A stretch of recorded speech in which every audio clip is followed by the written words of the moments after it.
Hello नमस्कार मित्रांनो, कारागृह विभाग भरती 2024 रिलेटेड ऑथेंटिक अपडेट्स पाहण्यासाठी मित्रांनो आत्ताच आपल्या चॅनलला सबस्क्राईब करून घ्या। तर बघा मित्रांनो, आजच्या व्हिडिओमध्ये आपण पाहणार आहोत की कट ऑफ किती लागू शकतो कारागृह विभाग भरतीचा आणि तुम्हाला आजच्या व्हिडिओमध्ये मोस्ट एक्सपेक्टेड कट ऑफ सांगणार आहे। त्यानंतर तुमची सेकंड जी रिस्पॉन्स शीट आहे ती कधीपर्यंत येऊ शकते याविषयी सर्व अपडेट आजच्या व्हिडिओमध्ये तुमच्या सोबत शेअर करणार आहे। त्यामुळे मित्रांनो, जर तुम्ही चॅनलवरती नवीन आला असाल तर व्हिडिओला लाईक करायला विसरू नका आणि मित्रांनो चॅनलला सुद्धा सबस्क्राईब करून घ्या आणि हा व्हिडिओ तुमच्या सर्व मित्रमैत्रिणींसोबत शेअर करायला विसरू नका। आणि मित्रांनो, तुम्ही जर अजूनपर्यंत आपला टेलिग्राम चॅनल जॉईन केलेला नसेल तर टेलिग्राम चॅनलची लिंक तुम्हाला व्हिडिओच्या डिस्क्रिप्शन मध्ये भेटेल।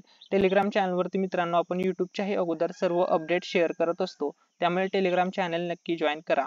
आणि मित्रांनो, काल आपण एक व्हिडिओ टाकला होता कारागृह विभाग भरती संदर्भात की कोणत्या पदासाठी किती फॉर्म आलेले आहेत याविषयी सर्व माहिती त्या व्हिडिओमध्ये दिलेली आहे, तर तो व्हिडिओ नक्की चेकआउट करा। ठीक आहे, आता मेन टॉपिककडे येऊया आपण मित्रांनो। सर्व कॅटेगरीनुसार आपण आजच्या व्हिडिओमध्ये कट ऑफ कितीपर्यंत जाऊ शकतो याच्याविषयी सर्व माहिती पाहणार आहोत। तर बघा, कारागृह विभाग भरती 2024 लिपिक वरिष्ठ लिपिक या पदासाठी कट ऑफ कितीपर्यंत जाऊ शकतो, हा जो कट ऑफ आहे मोस्ट एक्सपेक्टेड कट ऑफ असणार आहे।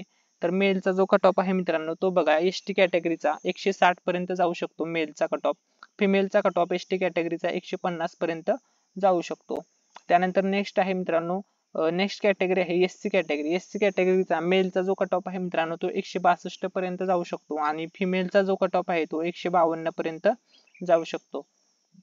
ठीक आहे, त्याच्यानंतर बघा मित्रांनो, नेक्स्ट कॅटेगरी आहे एसबीसी कॅटेगरी। तर एसबीसी कॅटेगरीचा जो कट ऑफ आहे मित्रांनो तो 163 पर्यंत जाऊ शकतो आणि त्यानंतर फिमेलचा बघा एसबीसी कॅटेगरीचा जो कट ऑफ आहे तो 153 पर्यंत जाऊ शकतो। एसबीसी कॅटेगरीचा या रेंज मध्ये कट ऑफ जाऊ शकतो।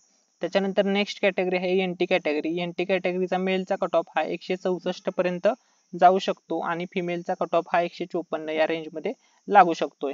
त्याच्यानंतर जी नेक्स्ट कॅटेगरी आहे मित्रांनो ती कॅटेगरी आहे ओबीसी कॅटेगरी। तर कारागृह विभाग भरती 2024 चा ओबीसी कॅटेगरी मेलचा कट ऑफ 169 पर्यंत लागू शकतो आणि फिमेलचा कट ऑफ हा 159 पर्यंत जाऊ शकतो। ठीक आहे, त्याच्यानंतर नेक्स्ट कॅटेगरी आहे ईडब्ल्यूएस कॅटेगरी। ईडब्ल्यूएस मुलांचं मेरिट बघा 170 पर्यंत जाऊ शकतं आणि फिमेलचं मेरिट हे 160 पर्यंत लागू शकतंय। त्याच्यानंतर आता मेन सर्वाधिक फॉर्म असणारी कॅटेगरी म्हणजे ओपन कॅटेगरी। तर ओपनचा जो मेरिट आहे मित्रांनो मेलचं ते 172 पर्यंत जाऊ शकते आणि फिमेलचं 162 या रेंज मध्ये मित्रांनो तुमचा कारागृह भरतीचा कट ऑफ लागू शकतो।